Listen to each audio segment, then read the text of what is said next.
Penyelesaian venue MNM Yaware mulai dikerjakan. Pembangunan Geraha MNM Yaware lanjutan sebagai venue cabang olahraga judo dan tarung derajat dalam PON 20 Papua di subklaster Mimika terlihat mulai dilanjutkan pengerjaannya. Terbukti dengan kondisi halaman yang sebelumnya masih biasa, kini sudah terlihat mulai ditimbun pada sekeliling gedungnya. Dana yang digunakan dalam proyek pengerjaan dukungan PON 20 Papua khususnya untuk venue judo dan tarung derajat yang menggunakan gedung Geraha MNM Yaware di subklaster Mimika ini diketahui berasal dari sumber dana gabungan. Di antaranya untuk pengerjaan bagian luar gedung yang berasal dari sumber dana APBD Provinsi Papua yang hingga kini belum juga diketahui. Sedangkan dana sebesar 3.027.800.000 untuk sebagian pengerjaan yang terbagi dalam pengerjaan rehab senilai 727.800.000 berasal dari sumber dana APBD Kabupaten Mimika tahun 2020 dan pengerjaan panggung seremonial sebesar 2.300.000.000 dari dana APBD Kabupaten Mimika tahun 2021. Dari keterangan pengawas PT Sri Papua Mandiri Wahab Pungkelon dan Yudokus Bangun yang ditemui di depan pintu gerbang Geraha MNM Yaware Selasa 1 Juni, diketahui kalau mereka pun baru diberi petunjuk untuk melaksanakan kelanjutan proses renovasi atau perbaikan pada halaman Geraha MNM Yaware. Apa yang dikerjakan adalah mulai penimbunan dan melakukan pemasangan paving, disusul pengecoran jalan dalam halaman dan pembuatan taman dalam halaman venue Geraha MNM Yaware. Target waktu yang diberikan untuk pengerjaan itu adalah 3 bulan, namun kedua pengawas itu memastikan dapat selesai dalam waktu cepat sebulan atau selambat-lambatnya 2 bulan sejak saat ini. Sementara soal berapa besaran dana yang ditanyakan wartawan, kedua pengawas itu mengakui tidak mengetahuinya. Saya paving baru kita langsung cor di jalan-jalan rumah. Baru selesai cor baru kita pasang taman yang di depan. Itu yang program kita. Target waktunya berapa? Ya target kita 2 bulan. 2 bulan ya? 2 bulan. Itu target. Tapi kalau target menjadi itu paling tinggi 1 bulan. Oh gitu. Ya. Itu paling lambat sekali kita mengejar PON ini, Pak. Ya. Untuk pekerjaan fisik dari gedung sendiri sudah berapa? Gedung kita bukan. Gedung kita di luar, loh. Oh, pengen ini penataan kawasan. Penataan kawasan berarti. Penataan kawasan. Di dalam juga kita. PT Sri Papua Mandiri Wahab Pungkelon Bangun. Pak Yudokus Bangun. Yudokus Bangun. Kita pengawas. Oh, pengawas. Kita sama Dari penataan kawasan ini kira-kira nilainya berapa dan bersumber dari APBD provinsi atau kabupaten? Provinsi ya? Iya, ini provinsi betul. Berapa besar yang? Kalau itu saya kurang tahu karena kita langsung disuruh dari kantor saya. Untuk biayanya totalnya kita tidak tahu. Kita cuma tahu hitung apa material yang masuk dari sini berapa dan berapa. Tukang kerja apa kita awasi. Waktu 3 bulan tapi targetnya 1 bulan selesai. Ya, 2 bulan itu paling lambat. Target paling kita kejar waktu memang untuk PON ini ya. Dia punya luas di luar untuk area parkir, nggak bisa tampung berapa kendaraan. Ini dia punya parkir besar di sini sama di sini. Masuk gambarannya kira-kira berapa?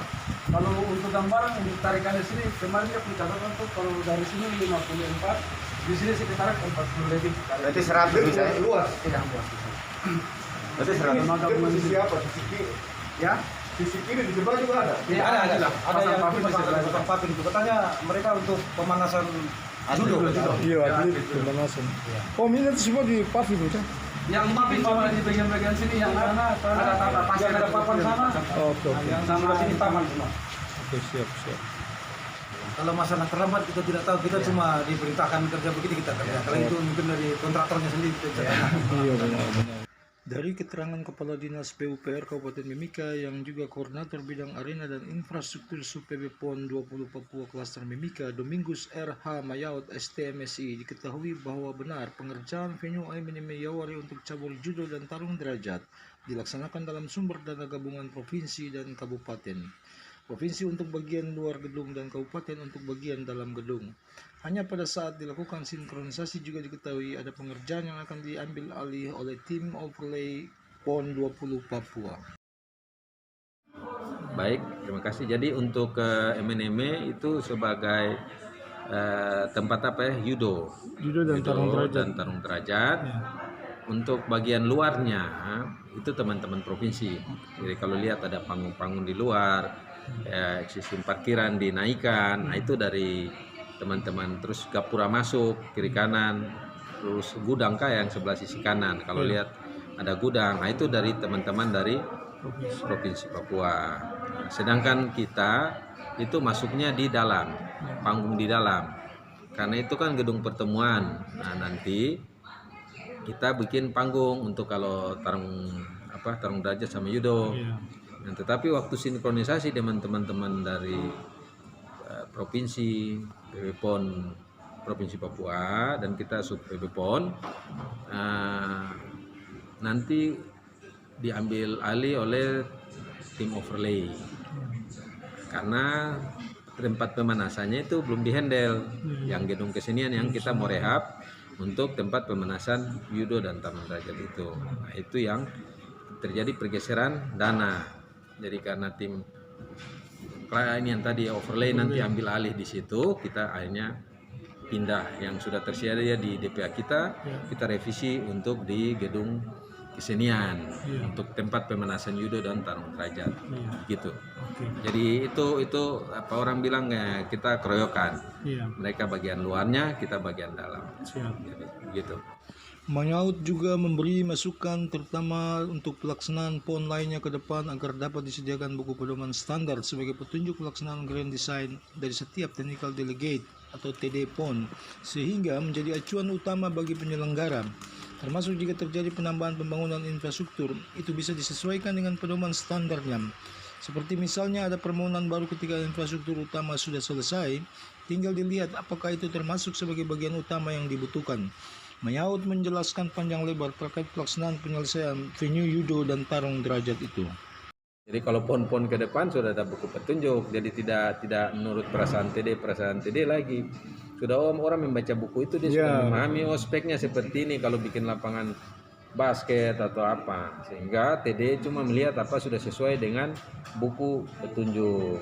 Nah, itu tinggal ancar-ancar di luarnya saja, lahan parkir, mau tanam pucuk merah atau apa itu tidak berpengaruh terhadap atlet, itu cuma orang aksesoris, tetapi yang intinya itu sudah sesuai dengan anggaplah standar yang diinginkan begitu, supaya penganggarannya juga jangan muncul tiba-tiba menyampaikan bilang sekarang Pak mau taruh pos untuk wartawan di mana. Nah, harus didesain perencanaan kan harusnya muncul.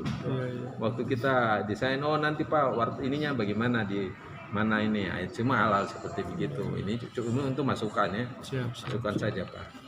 Infrastruktur yang baru itu yang saya tahu tadi bahwa kalaupun ada masukan-masukan, selama itu dia bukan mayor item, saya sebut mayor item atau inti itu. Kalau cuman parkiran kan dari gravel juga orang bisa parkir di atas timbunan sirtu, timbunan tanah yang diperkeras, tidak harus aspal. Itu kan tidak terpengaruh gitu. Jadi kalau ada cuman yang itu dia tidak menjadi inti tidak masalah, tapi yang harus menjadi fokus utama itu dulu lapangan yang dipakai untuk pertandingan dia harus memenuhi standar yang diharapkan. Kan begitu. Kalau cuma parkiran itu bukan standar. Betul. Karena di Jawa Barat juga itu kita parkir di atas terutama di hutan-hutan itu. Kalau untuk yang kita bangun itu kan sudah ada yang sudah 90%. Ya, hampir ya. Hanya yang belum itu kan yang terbang layang. Itu sama ini judo ini apa? Judo dengan warming up-nya. Kalau gedung kesenian kan cuma rehab. Tidak terlalu orang bilang mengkhawatirkan. Kalau kita di teknik kan dia tidak critical part. Nah, lintasan kritis dia tidak berada di lintasan kritis begitu. Saya kira secara umum tidak masalah.